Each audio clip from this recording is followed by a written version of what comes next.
Well, Jack, welcome to the show. How are you, man? Thanks for coming on. Thank you very much. Yeah, I'm really good, mate. How are you? I'm very well down here in a very cold and rainy Melbourne, Australia. I heard it's the same over there in Wales at the moment. Oh yeah. I mean, I think we're more. I don't want to brag, but I think we're more famous for our cold and rainy weather here in South Wales. New Yes. South Wales, I'm sure is a lot sunnier at times of the year. Well, we're kind of known for our great cricket teams and, rugby teams. Yes. Yeah. Well, we won't talk about the Rugby World Cup then, shall we? We'll we'll pass on that one. No, we actually did all right in the Olympics. I give it, for a small country, we were up there. We were in the top five or six. That was a How pretty ma- good how effort. many people how many people have you got in Australia? I can't really 22 remember. mil? 22 mil? 22. Well, we've got three in Wales. Do you? So, yeah, Shit. like as a country, I think we punch pretty well above our weight in terms of sports. How did you go in the Olympics? I don't even remember. Me personally, well, there's Yeah, so few of you. us. I had to go. Um, it was we just do it like a lottery. You just draw Yeah. names out of a hat. I was on the long jump this year. Oh, okay. Yeah, which is better than the pole vault I got 3 years ago, and that went bad. I can tell you. Oh, were you like that guy who got his junk stuck as he went up in the pole vaulting? Um, Remember you saw no that, didn't comment. you? No comment.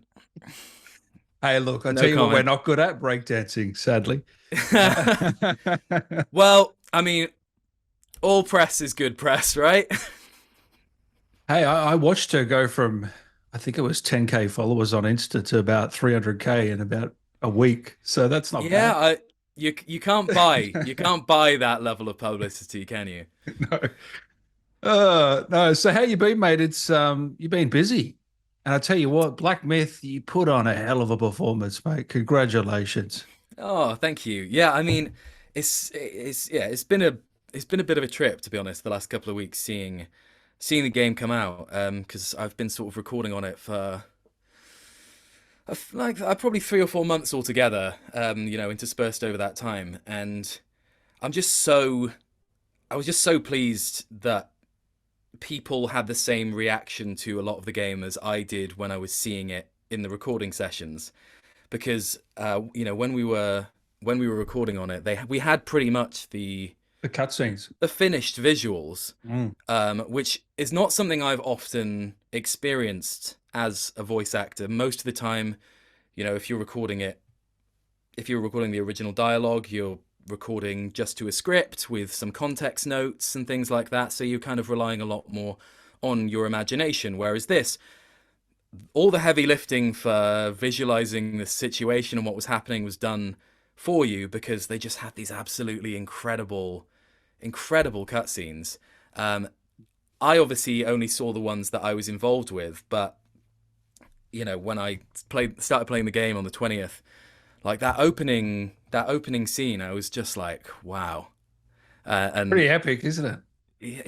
yeah. I mean, just the scale of it is incredible, and I'm really glad they managed to capture kind of the scale and the sort of grandeur of the original source material, Journey to the West, because it is such a sprawling adventure and it's beloved by so many people that obviously there was a lot of pressure.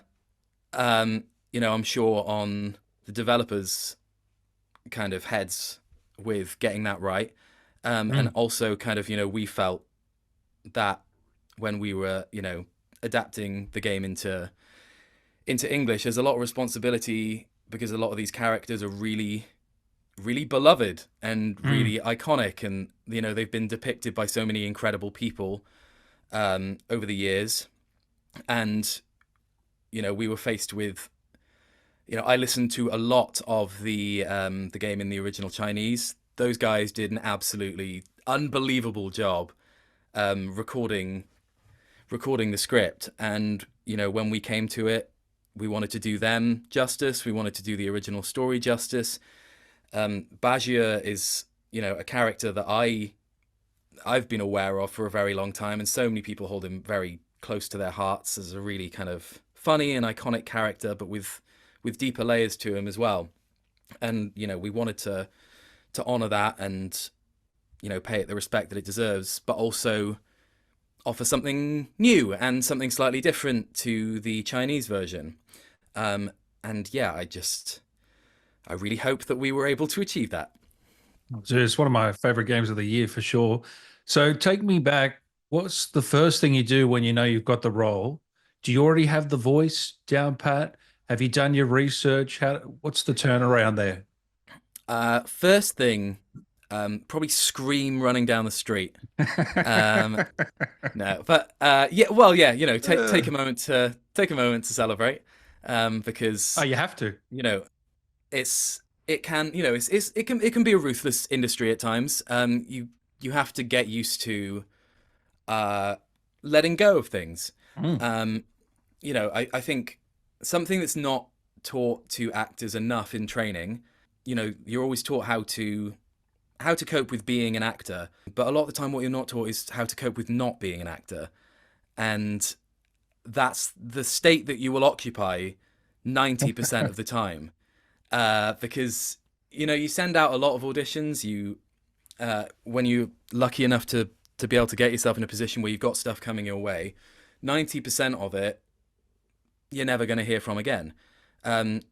So you do have to get quite good at you know making this little baby, sending it off into the world, and then just making peace with the fact that you'll probably it's scattered to the wind. You'll probably never see it again. So when it does come back, it's really nice, and it's worth kind of taking the time to enjoy that. Um, I I did a fair bit of research on Bajie before auditioning for the role, but I purposely didn't do too much because I think you can overcomplicate these things, Mm. and I think you can put too much pressure on as well. If you kind of reading like tomes and tomes and tomes and looking at loads of different versions of the characters Mm. over the years or whatever, you just paralyze yourself because you're like, well, what am I going to do? I'm being pulled in like 50 different directions. Yeah. So yeah, I did some reading, but I just kind of felt like there's certain characters that you just feel like you have a read on quite Yeah. early on, and I definitely felt that with Bajie. I don't know. I don't know whether do I say this because this basically I just had this kind of idea straight away, about who this person would be, and there are three people that kind of come to my mind, Really? and I don't know whether you'd be able to hear it in the performance because it kind of became it moved further away from that after I did the audition and stuff, but I think there's still elements of these three people left in there. Okay, I tell me. just You got to tell me now. I immediately had this thing. So firstly, at the time as I was auditioning, I was watching Shogun. I don't know if you've Great show. watched any of Shogun, Yeah. um, but there was a vocal quality and kind of arrogant confusion that John Blackthorne has in that, where he's kind of just walking into scenes. He really doesn't care what anybody thinks, and Arrogant confusion. I love that. yeah, he walks into a space and is just kind of, you know, Mm. he commands the space in a really interesting way, while also coming across as a little bit arrogant and not always as clever as he thinks he is. So there was an element of that I found interesting and immediately kind of applied to the audition that I did. Secondly, this is a slightly weird one. Winston Churchill. um, because, and bear with me, bear with me not with the this. name I thought you'd say. Bear with me, because there's a very specific element of that Churchill had this weird thing where he was so kind of creative and just incredibly insulting to almost everyone that he ever met. Whether he seemed to like you or hate you, almost, it was kind of insults was just a language that he used. And yeah, would also kind of be very performative in the way that he would deliver those insults. I think there's a really famous one of a woman calling him, which he almost definitely would have been. She was like, you're drunk, sir. And he was like, I may be drunk, but when I wake up in the morning, I will be sober, and you will still be ugly. Just really, really scathing and quite Ah, horrible insults. But I saw a bit of that in what I was seeing of the script for Bajie. And thirdly, especially with the um, Buddha, baby Buddha, I call. yeah, yeah. I mean, he's just constantly insulting the Buddha, calling him fat. I don't know what his problem is with the Buddha, Bald. but yeah. Yeah. And the Yeah. third? The third one, I was a huge A Song of Ice and Fire and Game of Thrones fan, and something that immediately came to me was Robert Baratheon. Oh, Robert yeah. Baratheon, Right. well, I imagine Robert Baratheon with his warhammer, Bajie was with his rake. He's kind of got that. He's an incredibly strong character, but he's not strong in a sort of kind of Adonis bodybuilder-y kind of way. He's not a Hercules, but a lot of the time, people with those kind of builds are a lot stronger in reality than people Yes. with a Yes. six pack or like kind of really well defined pecs are. Yeah. So I kind of again his Robert's roaring laugh, the kind of fetch me the breastplate stretcher, all that kind of element of it. You've gotten fat. Like, So you yeah, so those kind of three people came together in my audition, and something about it must have worked, because yeah, the guys at Pit Stop were kind enough to have me along for the journey, and yeah, it kind of evolved from there as we delved more into the character and the motivations and stuff like that. and I think you got the most lines in the entire game. Yeah, yeah. I mean, again, that was a big surprise to me because I auditioned for the role and there wasn't really kind of any inclination that he was going to be, a companion in the same sense that he was. I thought he'd appear in the game, maybe. Um, but yeah, when we started to record on it, I think on one of my first sessions, I got the script through and it was quite a lot, and I was like, wow, this is a lot more than you kind of usually get up front in, Mm. well, me personally anyway, in games. And when I started recording on it, they were like, oh yeah, this is batch A.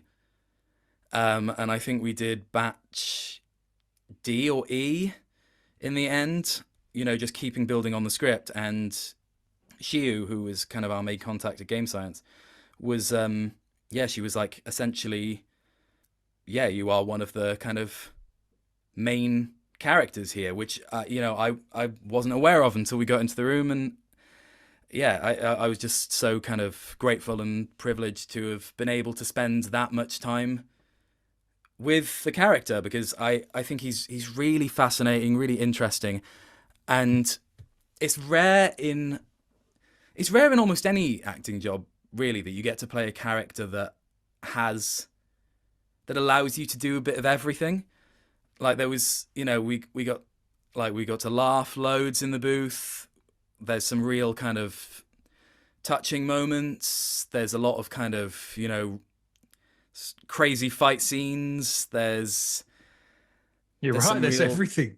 You yeah, are there's right. some real kind of, campfire storytelling moments. It really allowed us to explore, and yeah, I'll forever be grateful for the time that I got to spend on that game. There's a lot of that experience working with Beth Park, who is the main director over at Pit Stop, who's fantastic, and on TikTok you should check her out if you're especially if you're an actor and you're looking at getting into voice acting and stuff, because she gives great tips. But yeah, We've working. had her on the show before. Oh, have you? Yeah. Amazing. Yeah, She's brilliant. yeah, yeah. She is fantastic, and yeah, but basically working with her and getting to kind of deep dive into this character was yeah, just a real privilege and one that I'll take forward with me into pretty much everything I do, I think. Did you buy the pig nose before or after you landed the role? Oh, well, obviously after. Obviously after. Where I did was you gonna think say. where do you think I was getting the budget for that kind of high High-end octane gear. Yeah. cosplay, Dan? Yeah. I don't know where it is actually. It is Oh, I was gonna somewhere around say, yeah, here. where is it so people know what I'm talking Um, about? Give me a It's like, second. Let me see if I can okay, find it. yeah, yeah, please. Kev, I Yeah, don't want to scare anyone. I don't want to come scare on. anyone because Here we go. I don't want to scare anyone because this is actually a very high budget prosthetic. And when you put it on, you have to go into character, Jack. All right. Okay, okay. Well, yeah, this is I've been told this is kind of potentially the next Andy Serkis in Lord of the Rings.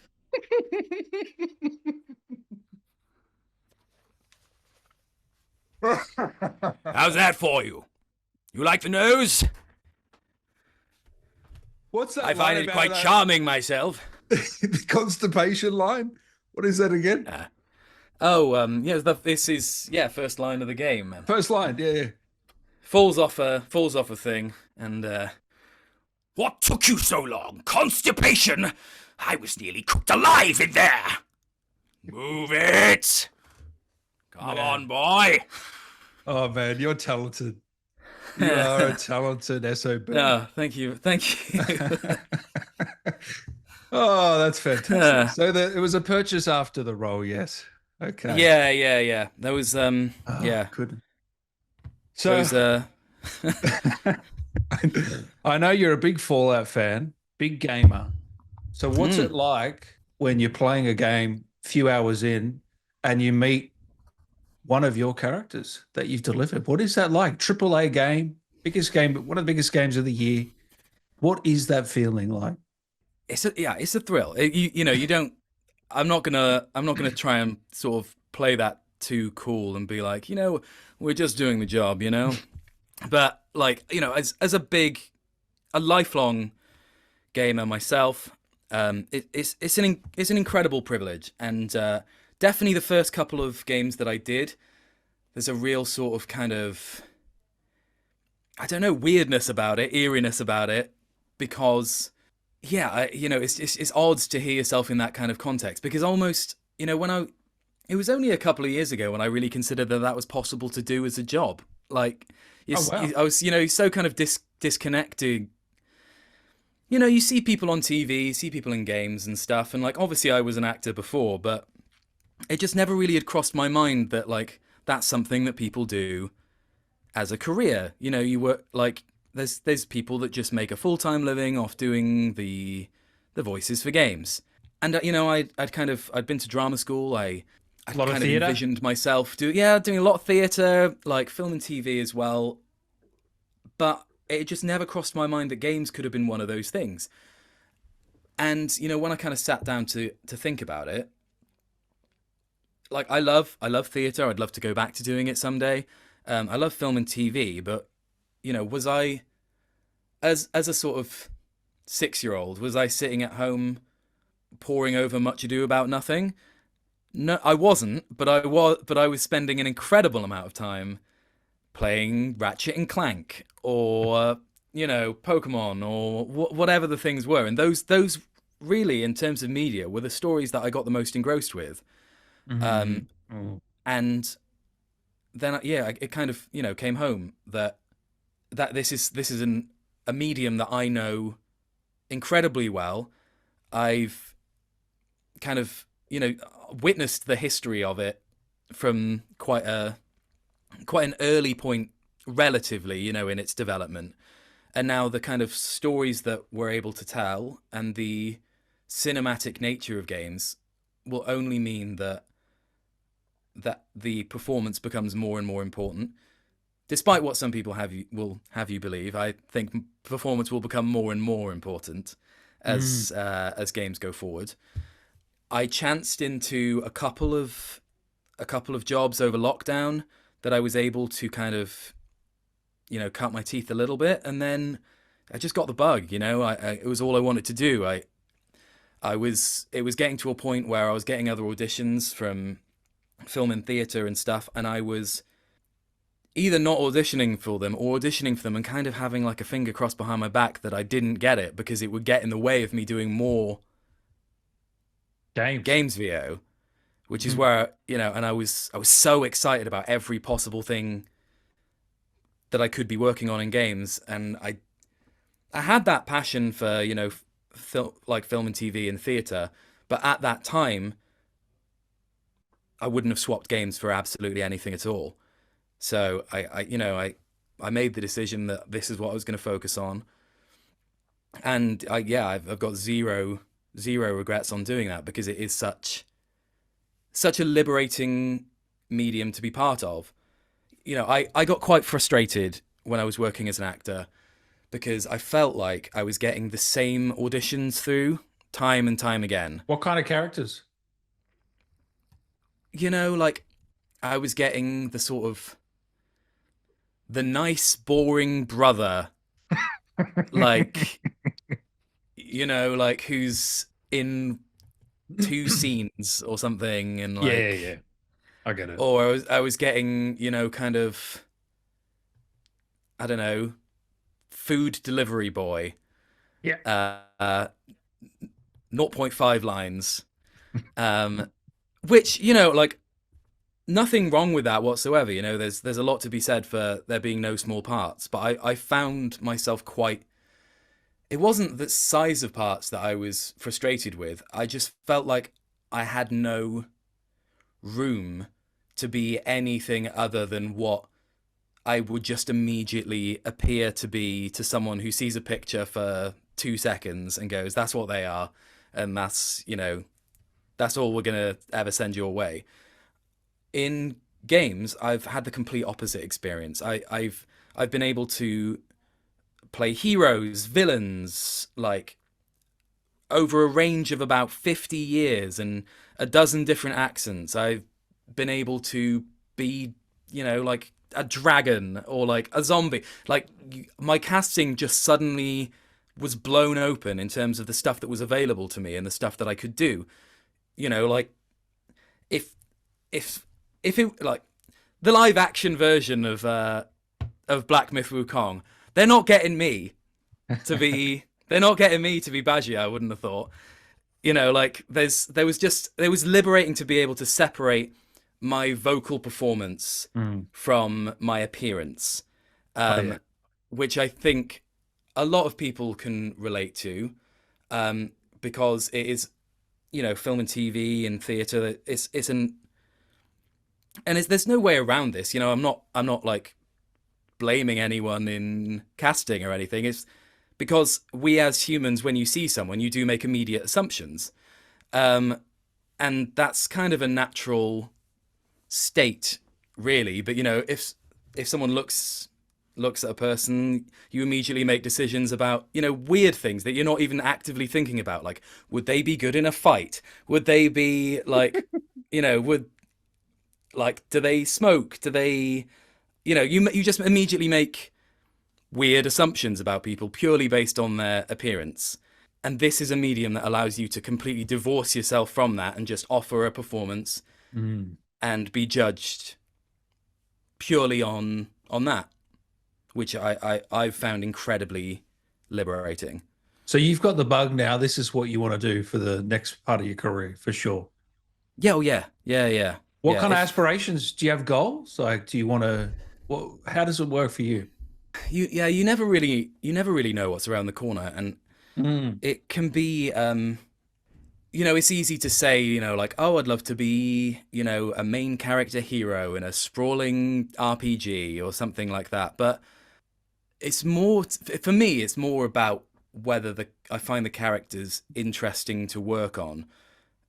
Because obviously it's nice to have, a massive volume of work that you're looking at. But a lot of the time, some of the best experiences I've had working in games have been on smaller side characters, where you have the opportunity to, like, this character is just one mission, but they're kind of your main point of contact for this one mission. You get to tell a whole story in Mm.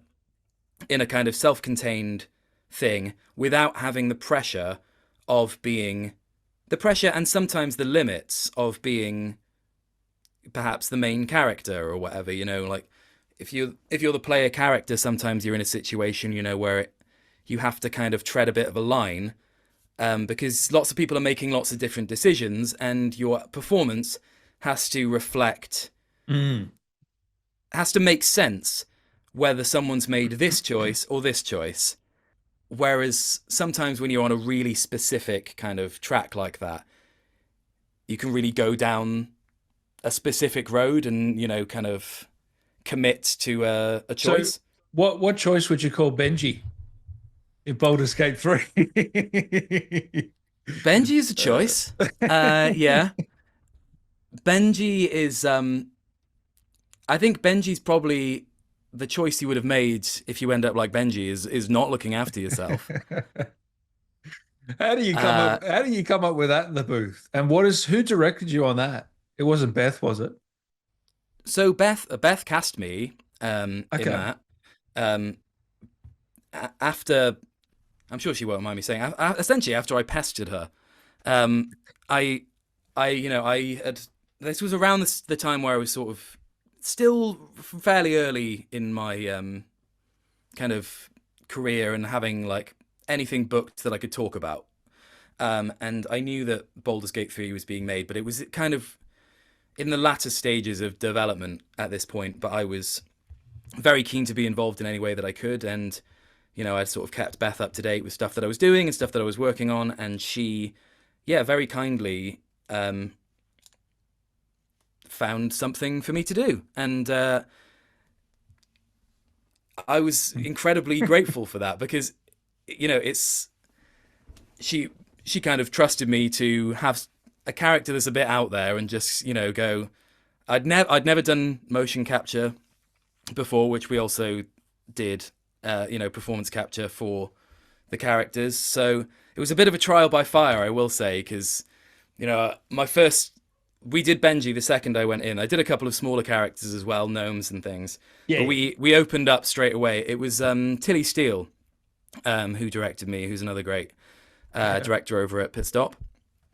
And yeah, we were immediately into, base pose on the rig. They were able to show us the rigs for the characters, and Benji, obviously, he's got arms that are like longer than the rest of his body combined. So you kind of have to find a position where your arms aren't going to clip through your own body, and bear that in mind when you're moving and performing and stuff. Yeah, I And didn't think yeah, we about can't. that. Yeah, you would have to Yeah, do. because obviously your arms, are your arms, but when you're looking at yourself on the monitor, They're my arms extending. extend about a meter further than they actually do. So there's a whole, You're not it's a itching very your tech nose, for no, it's a instance. very technical medium, in that like you're not just thinking about the performance. There's a whole raft Mm. of technical requirements that, this take is now, if I bend my arms in too much, this take is just wasted Yeah. because my arms are going through my torso or whatever. Or at least, at the very least, someone at Larian now has a job where they have to reanimate your arms, and it's not ideal because they're very busy as it is. Um, but yeah, then we kind of workshopped some voices, came up with that, um, screamed for a couple of hours.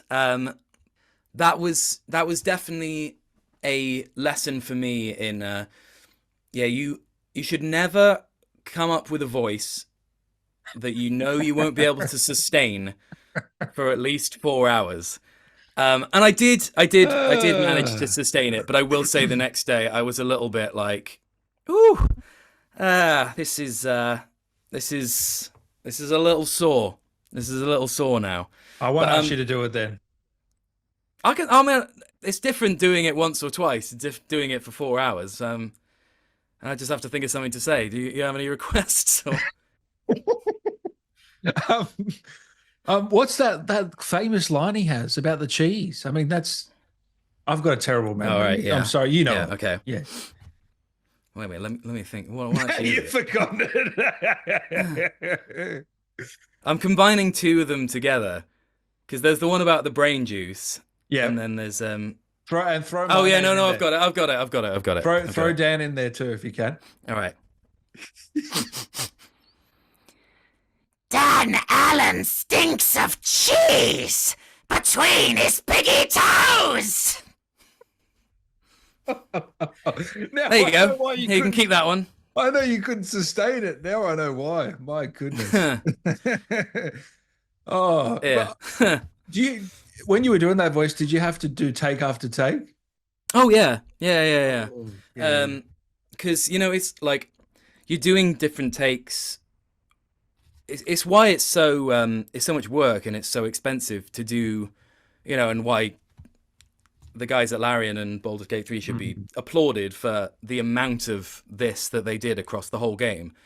Um, you can deliver a perfect vocal performance or a perfect physical performance or whatever, and there be something else go wrong that means that take isn't usable. So it's a lot slower process. It's very complex technically for the engineers and stuff. So they're constantly putting out fires and troubleshooting. Alignment of cameras, all this kind of stuff. So you do end up naturally doing a lot more takes than you would if Mm. it was vocal only. So yeah, there's definitely you definitely got to have a little bit of kind of staying power, resilience, and just kind of patience that it's not it's no one's fault or anything. No, It's just naturally part of it. these things take longer than they would usually. Yeah. So back to Zoo, how did you approach the sort of evil part where there's that boss fight and that sort of section in that cave area? Yeah, You yeah. know, how did you approach that side of it? Well, yeah, I mean, I it was interesting. I until I got that batch of the script through, I wasn't aware that we, that I was very excited to hear that he was going to be a fight. And then when we kind of got into it, I found what was the most useful thing to me in thinking that is that there is a lot of darkness and, kind of personal tragedy in Bajie's life. His, as from the absolutely stunning animations between Oh, how chapters. good was that? The love story. I was Oh crying yeah, by the end of yeah. it. It's incredible. Oh, that's I fantastic. that was an element of the game that I had no idea about until it came out. I didn't know that was a thing, Wow. um, and I didn't know that, especially that they were all going to be different art styles as well, because those are some of my all-time favorite things to watch are anthology series. I love, like Love, Death and Robots. I'm really excited for. I can't remember the name of it, but they're doing a video games centric anthology series Oh, yeah, they are too. Yeah, by yeah. the makers of Love, Death and Robots. About Again, Sony characters. Yeah, I think yeah, yeah, PlayStation. Yeah, which is a really exciting prospect to me as well. for sure. So yeah, that to see that was incorporated into the game was amazing. But yeah, as you can see from the chapter 4 animation, he's a character that has experienced a lot over a lot of his life, and as many of us do, the way that he chooses to deal with that a lot of the time is by dispelling it through humor or kind of not taking things as seriously or changing the subject. So we kind of use that fight as an opportunity to, here's a path Channel that that. Bajia could go down if he Ah, embraced mm. that those feelings and resentments and allowed them to become the driving force of his personality. Obviously, that comes directly before, kind of the whole scene with the spiders, which is you see more of Bajia kind of reverting to some of his old tactics, you know, deflecting with humor and downplaying his own emotions, flirting as well. was going to say he's a bit Um, of a flirter. Yeah. yeah, whether Hey, I you mean can't blame him. whether successfully flirting or not is a different question, but yeah, he kind of falls back onto those tactics, and but you can see in the scene afterwards that it does weigh heavily on him, and you know, he made choices in the original Journey to the West and the original story that they, you know, that they look at with Sun Wukong, and their choices that he now has to live with, and he can't unmake those choices. So yeah, it was really interesting to get to kind of look into that darker facet and sort of inner turmoil of the character. So I'm not familiar with the Journey to the West. Where should I go first? And for anyone else, where would you point us to? Is there Um, well, I mean, it's tough. There's the 1986 TV adaptation, which is a lot of fun. It's a lot of fun, and it's a lot of. I found it particularly useful to look at because a lot of the people that are playing this game, and a lot of the people that really hold the character close to their hearts of Bajie and Wukong, grew up with this TV show. It's obviously it's made in the 80s, so the effects and things some people might find a little bit jarring. There's a show which I think has maybe like 50 or 60 episodes, and it goes through the kind of whole original story of Journey to the West. But a lot of, by the sounds on it, you know, from my research, a lot of people in China and a lot of people over here, like my parents, remember it being on TV. Oh wow. Over here as well. Hold it up as kind of, you know, this is their version, the one that they remember, and the kind of, you know, standards that they hold, the performances and things too. And they're very specific, and it's very funny. But Bajie is very funny. Well, he looks completely different to what he does in Yeah, the game, doesn't yeah, he? Yeah. yeah. Which is, you know, why it was important to take elements of those performances as inspiration, but not to just emulate, because we're doing something different. But it is worth a watch, I would say.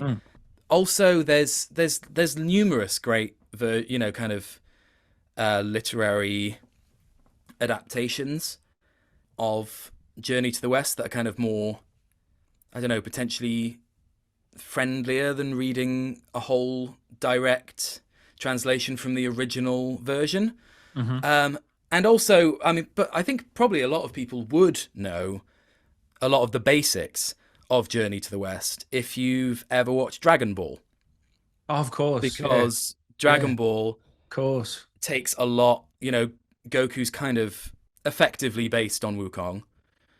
There's a lot of the same trappings, you know, of the sort of cloud somersaults, riding the clouds, and a lot of that stuff is shared. I mean, obviously it departs in quite a big way from Journey to the West, but the kind of, you know, very start of it is there's real echoes of the source material and what it's based on.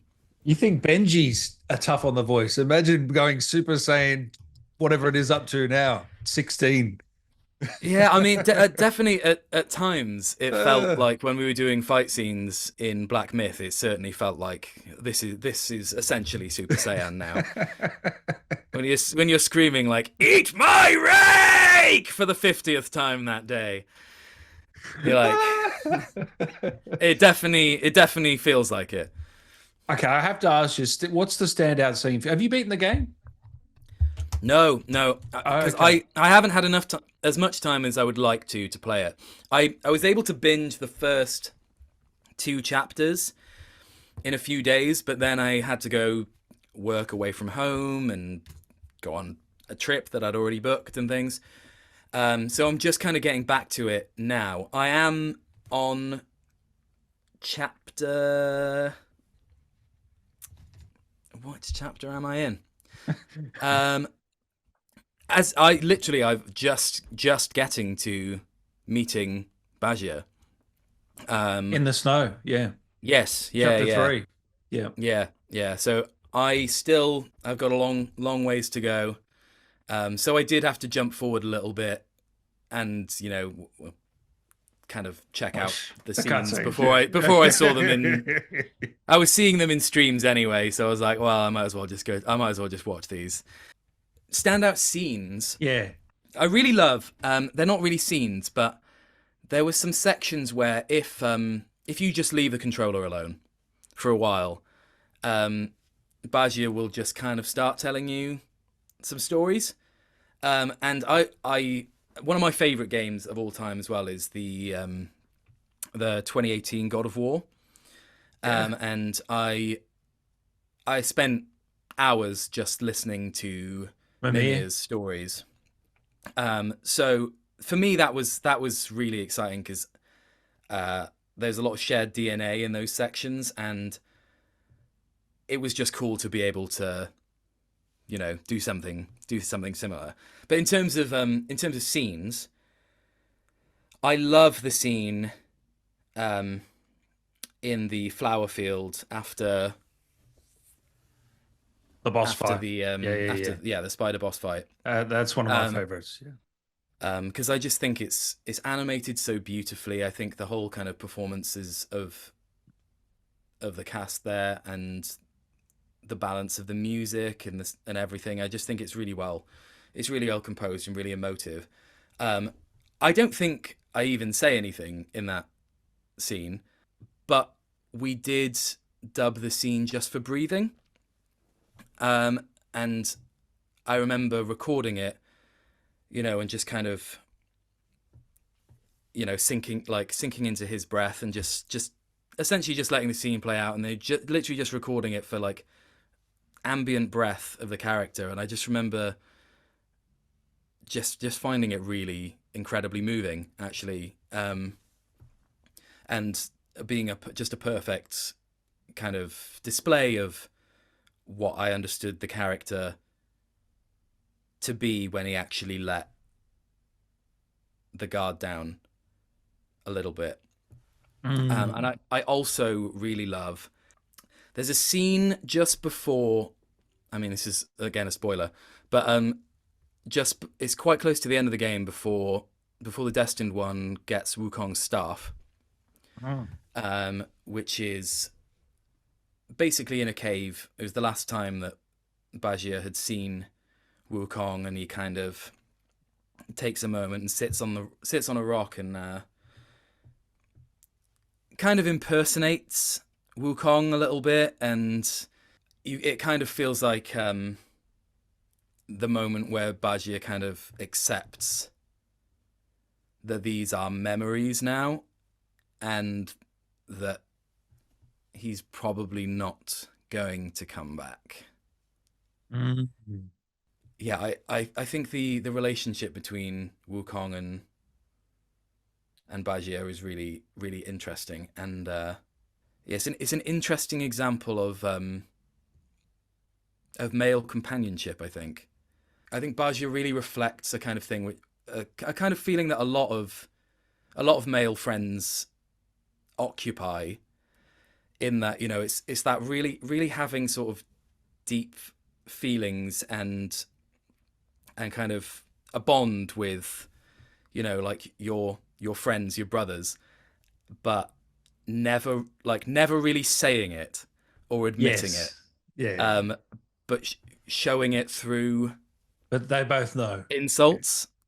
Yeah. So rather than saying like, yes, exactly. I love you, man, they would go like, you're a dickhead. Yeah. And it says, but it's saying the same thing. Mm. And I think that was something that really came across in that scene to me, and I again found it. Yeah, I thought it was really well written, really, really moving. So if there was a sequel to this game, which I probably would say there would be, considering I think it's sold 10 million already, would he come back, or would it, going off the source material, is it possible that you would have a similar role? Or I mean, it beats me. No? Obviously I'd love to come back if there was a right opportunity to do so. Whether that be in, I don't know, whether they ever did DLC or whether they ever did a sequel. My my instinct would be, if they were going to do a full sequel, Yeah. would that it would probably make more sense, or there might be more for them to work with if they did Black Myth, and then followed by, another iconic Chinese myth, or like, kind of. Right.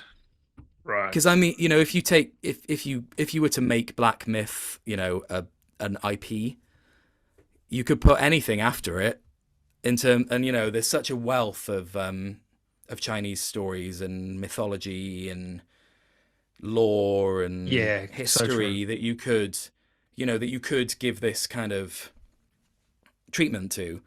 It's actually a If great they idea. I or mean, and you could even cross them over, like the kind of again, going back to God of War, which this game has been compared to a lot. um you could what happens if the Journey to the West characters bump into the characters from a whole other world, or mm, yeah. But I would love to come back, and I would love to work with them again, because I had such a great time. And yeah, I would jump at the chance if there was ever an opportunity that made sense. Sometimes, you tell a story, it comes to its natural conclusion, and I think there is strength in saying, we told that's the it. thing that we wanted to tell. Anything else that we would be doing, we would just be kind of looking for more to do for the sake of it.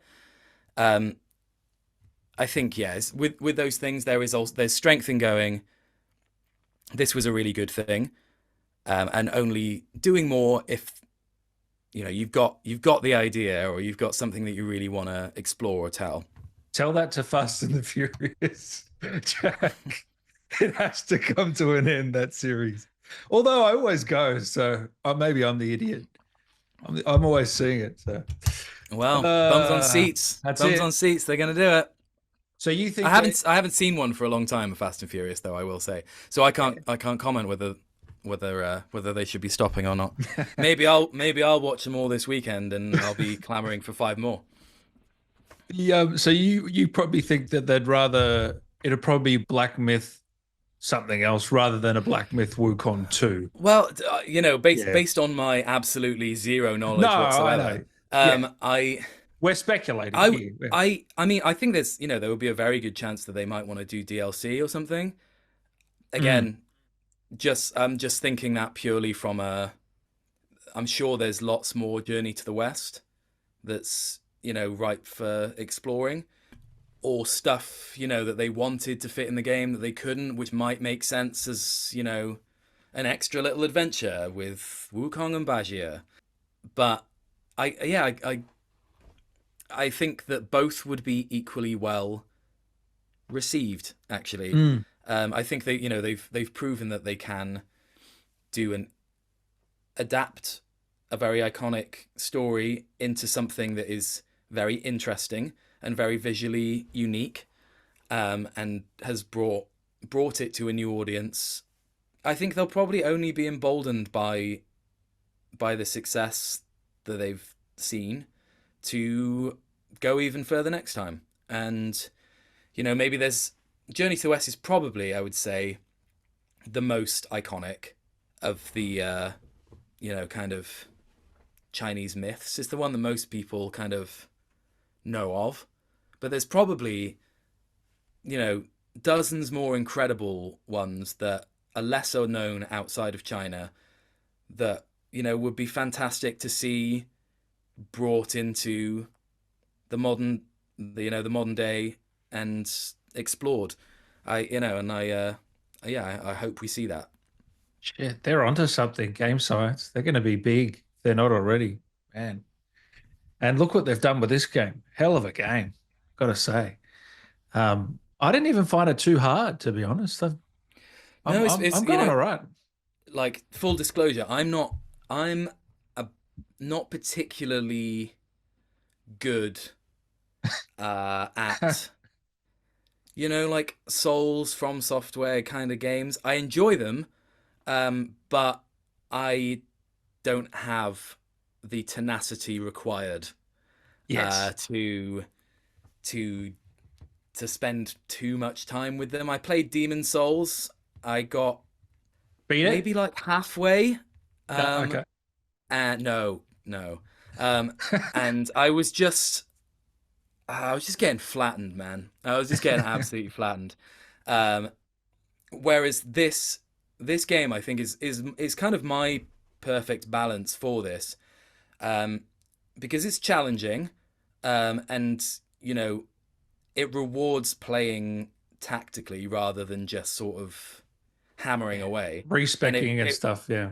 yeah, and it rewards utilizing the full breadth of the tools available to you, but it also doesn't really harshly punish you for failing.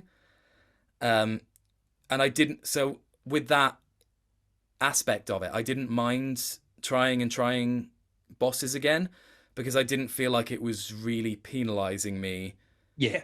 for each previous failed attempt.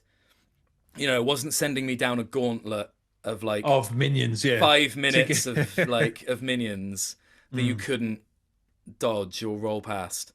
So for me, I'm loving it. I'm having such a great time.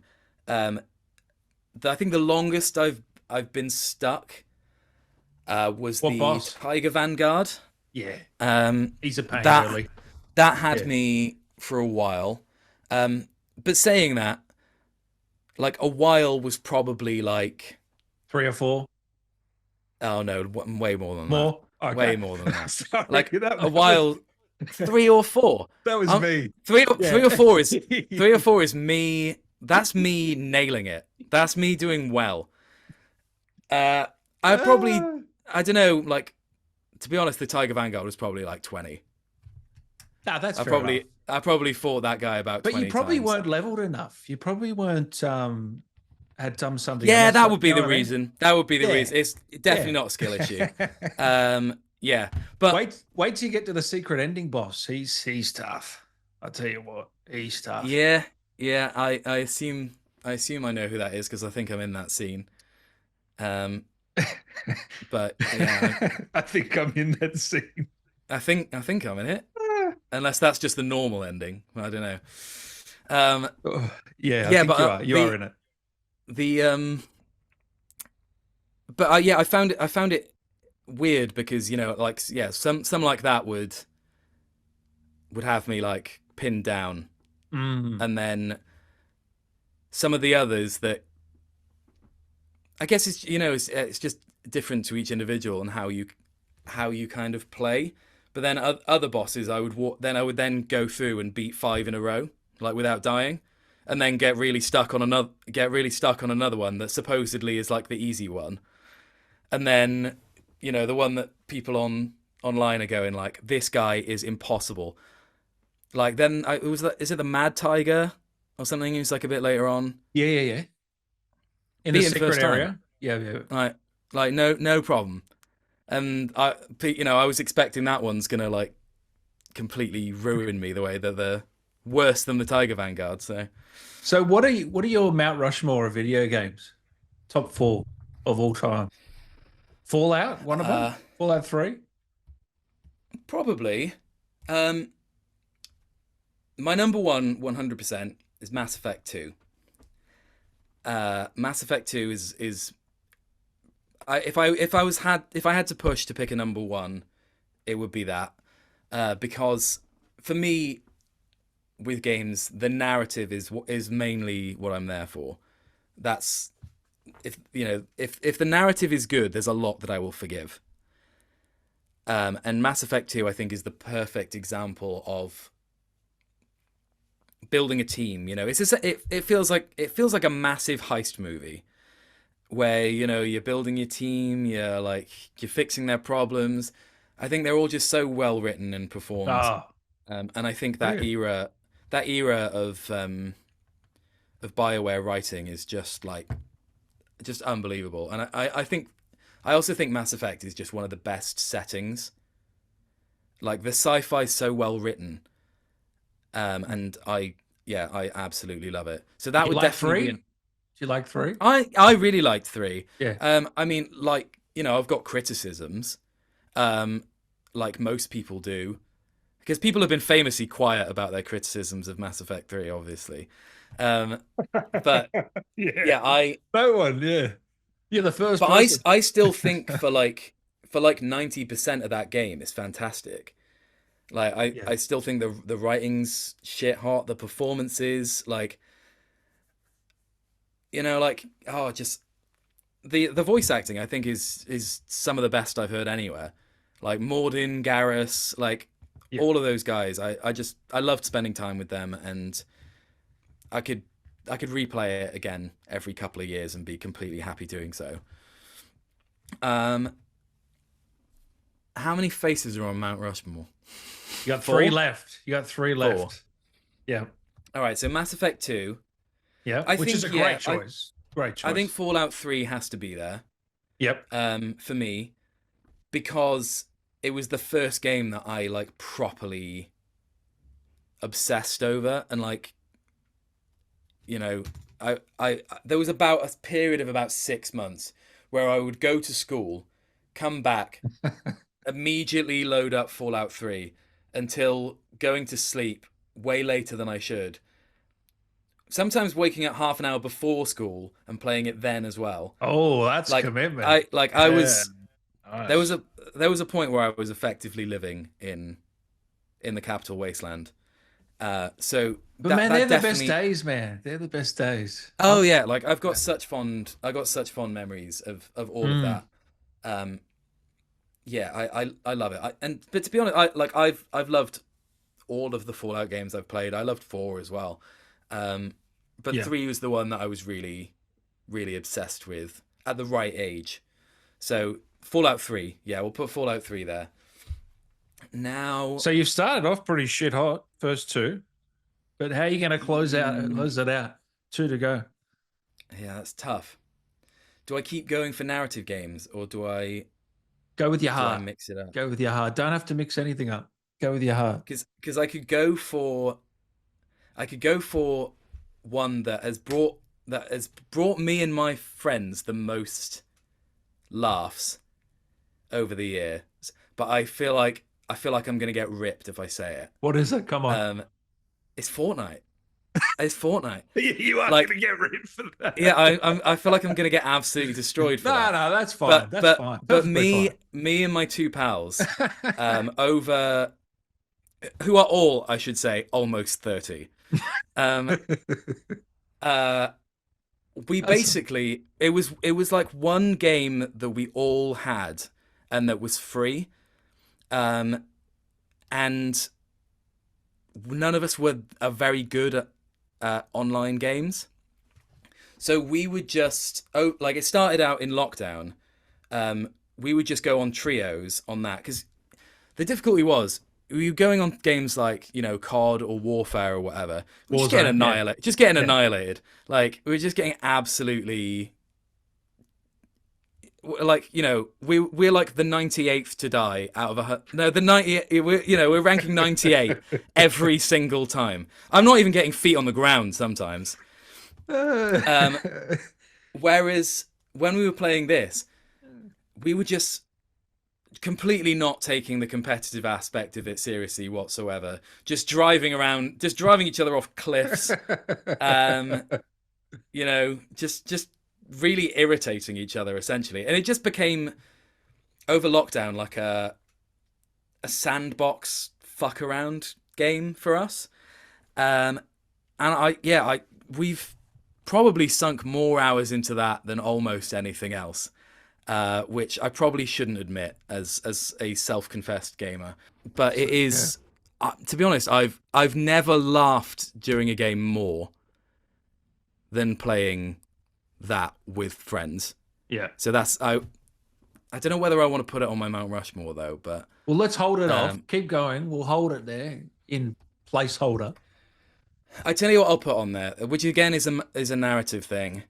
Life is Strange 1 and or 2. Okay. Because me and my girlfriend played through these together. And I think both games are really strong for completely different reasons. But I think it's one of the few games that has ever successfully managed to get a choice-based narrative right Mm. for me. In that, a lot of games offer, choices which affect the endings or whatever. A lot of the time they can kind of feel a bit like decoration rather than it actually kind of meaning anything in particular, which I get because it's an incredibly difficult thing to implement. If you wanted to do it with actual different endings, it would require making about 3 or 4 games, and most people only seeing one of those. Did you ever play Detroit? I did play Detroit. I really like Okay. Detroit as well. Yeah. I like a lot. I like a lot of those games. Yeah. But I think Life is Strange nails the teenage angst. Yes. I think I love the soundtrack. If you can get a game like that which really hits the soundtrack, and I think the first one and the second one do that really well. Yeah. And I think some studios and some writers just get like how to make an audience emotional. I don't know what it is, because it's not always it's an effect that's greater than the sum of its parts, right?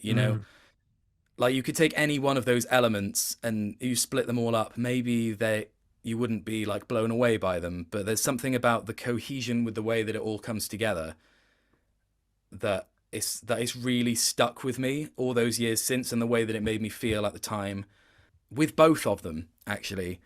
Very different emotions, but both of them I've kind of walked away from the end of it. And I remember the music really well. Spanish Sahara at the end of the first Life is Strange, when you make the choice. And I think it was a really fascinating and interesting way, the first game especially, to explore like acceptance and letting go of things through the medium of what would I do if I could turn back time, which I feel like every single one of us has imagined that scenario in terms of something that's happened in our lives, and like, what would I go back and do? What would I change? And I think it's clever the way that it frames that, and then at the end of the game makes you realize that you can't change the thing. But the experience of having imagined or witnessed what would have happened was also kind of healing. Mm. So Well yeah, put, well I'm put. gonna put Life is Strange. Can I have 1 and 2? Yeah. The bundle, we'll call it. Yeah. Yeah. Yeah. And what am I gonna go for the last We're one? going to keep in Fortnite, or have we got another sneaker sneaking in? I've played. The problem is I feel like I'm going through like the history of literature here. Like, what have I played in my life? Uh,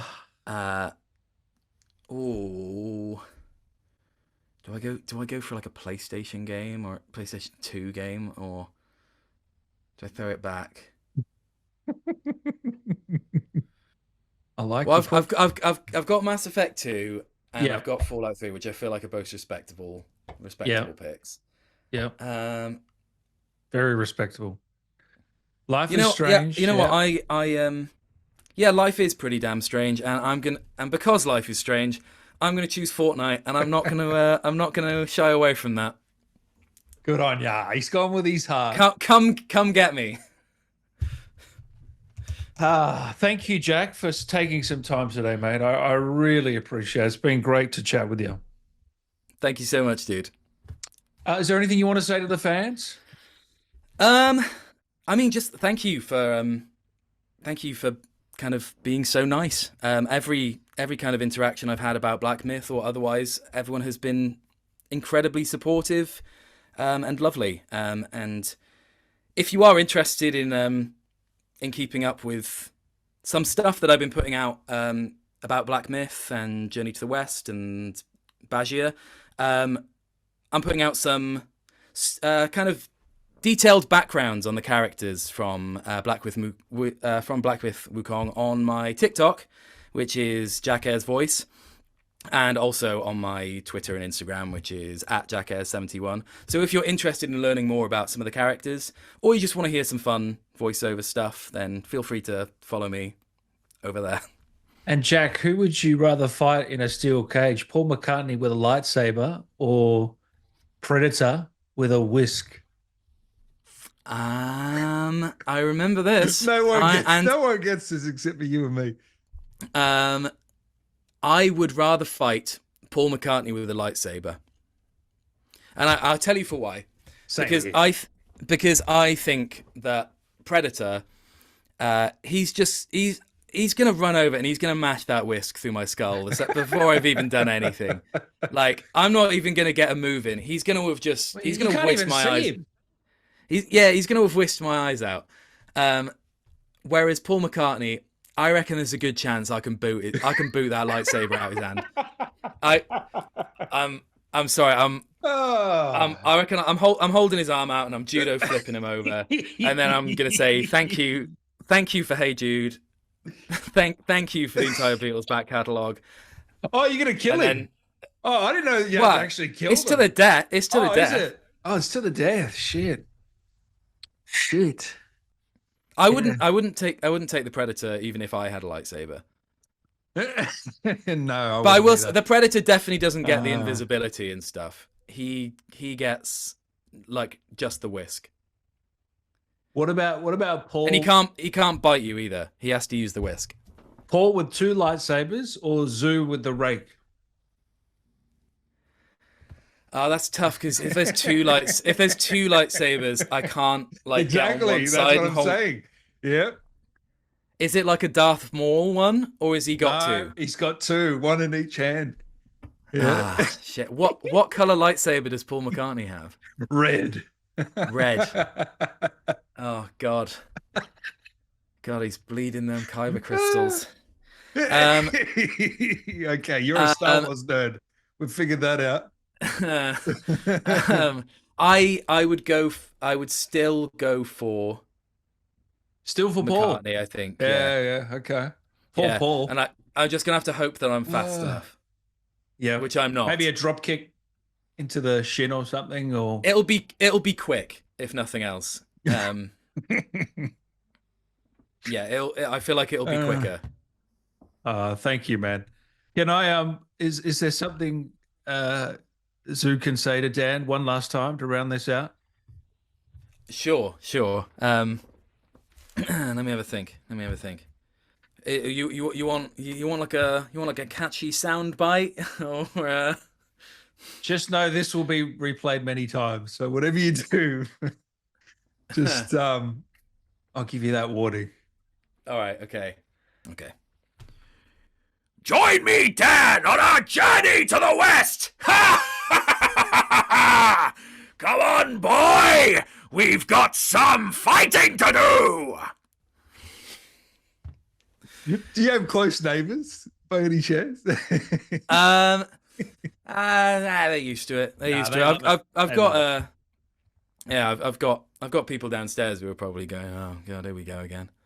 You need to open up a cameo. That's fantastic, man. Honestly. Yeah, I mean, I would be keen to do that if there was a kind of demand for it. I haven't really kind of, I'm not particularly that good with social media and stuff, so I haven't really kind of got many followers or anything, and I don't post with much consistency. But if I can find the people who care, then I will. I love your Overwatch impressions. I mean, that was, you close your eyes, you think it's the characters. Honestly. Oh, thank you, dude. Maybe those were I should go and do some more of that stuff, but Everyone, thank Jack for his time. Follow him, Twitter, Instagram, TikTok, and Jack, it's a pleasure. I look forward to doing it again soon. Thank you so much, mate. Catch you again soon. Bye. Goodbye!